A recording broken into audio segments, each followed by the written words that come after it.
C'est l'heure du journal de la santé avec Anne Cazobo. Et les révélations du canard enchaîné ce matin autour du scandale de la dépakine. 11 000 canards abattus en Aveyron après la découverte d'un nouveau cas de grippe aviaire. Les allergies saisonnières ralentiraient notre mémoire, sans oublier le chiffre du jour. Et on commence donc par de nouvelles inquiétudes autour de la dépakine, un médicament anti-épileptique du laboratoire Sanofi. Une étude de l'agence du médicament révélée ce matin par le canard enchaîné indique qu'entre 2007 et 2014, 10 000 femmes enceintes auraient été traitées avec ce médicament, soupçonné d'engendrer de l'autisme, des malformations et des retards de développement chez leurs enfants. On ne connaît pas d'ailleurs précisément le nombre d'enfants victimes de malformations pour cette période, mais le constat n'étonne pas Marine Martin. Elle est la présidente de l'association de défense des victimes de la dépakine et est au téléphone avec Martin Fesneau pour Europe 1. Ces chiffres ne me surprennent pas du tout. Je sais très bien qu'il y avait énormément de femmes qui étaient sous dépakine et quand il y a 40% de chances d'avoir un enfant handicapé, on sait que le nombre potentiel de victimes est énorme. Ça fait des années que je le répète. L'agence de santé a couvert les laboratoires en continuant à donner l'autorisation de mise sur le marché du produit. Donc il y a une complicité des différents gouvernements qui se sont succédés qui est énorme. Donc la responsabilité du laboratoire et de l'État est énorme dans ce scandale sanitaire. Donc maintenant, il va falloir que l'État et surtout le laboratoire assument la prise en charge de ces enfants et décédés et handicapés à vie.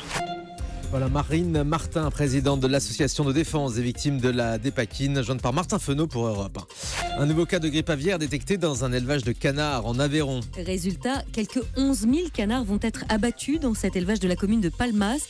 Il s'agit du deuxième foyer détecté en moins d'un mois dans le département. Pour rappel, il n'y a pas de risque de contamination pour l'homme, qu'il s'agisse des éleveurs ou des consommateurs.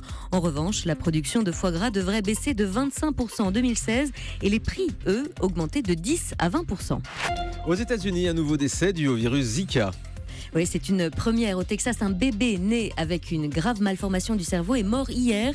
C'est ce qu'ont annoncé les autorités de santé. Sa mère avait été infectée par le virus Zika à l'occasion d'un voyage en Amérique latine.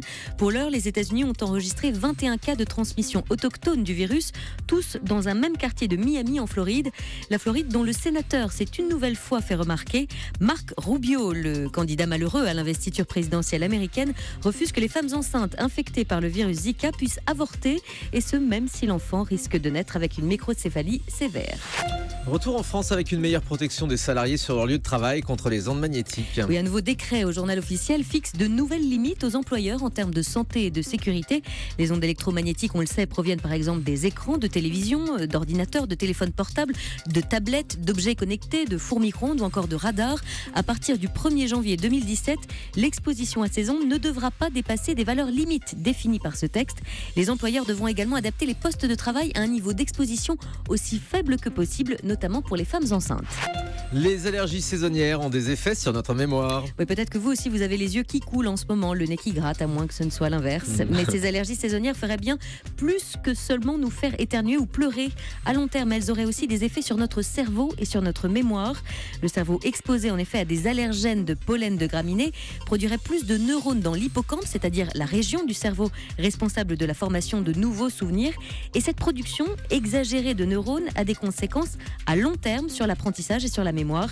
Les chercheurs continuent de poursuivre leurs recherches afin de découvrir si le cerveau de ces personnes allergiques vieillit plus vite que celui de celles qui ne craignent pas les pollens.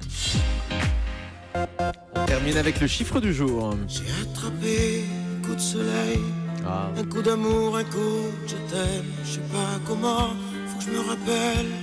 Si c'est un rêve, t'es super belle, je dors plus la nuit. Eh oui, le coup de foudre porte bien son nom, car tomber amoureux ne serait qu'une affaire de secondes, voire de microsecondes. C'est en tout cas ce que révèlent les chercheurs de l'université de Syracuse près de New York. Cupidon serait donc hyper rapide, puisqu'il suffirait d'un cinquième de seconde pour tomber amoureux de quelqu'un, le temps d'un regard, d'un sourire et même juste d'un effleurement. Le début d'une belle histoire ne tient décidément à rien, tout est affaire d'hormones, comme on s'en doute. 12 hormones pour être précis interviennent dans un coup de foudre, ce qui, selon les conclusions de l'étude, entraînerait les fameux papillons dans le ventre. Et voilà, c'est la première impression qui compte. Donc dès les 5 premières secondes, on arrive à tomber amoureux. C'est ce qui a dû m'arriver avec vous, Anne, je pense. Au début de l'été, ça doit être ça. Je n'ai pas d'autre explication. Merci beaucoup, Anne Cazobo.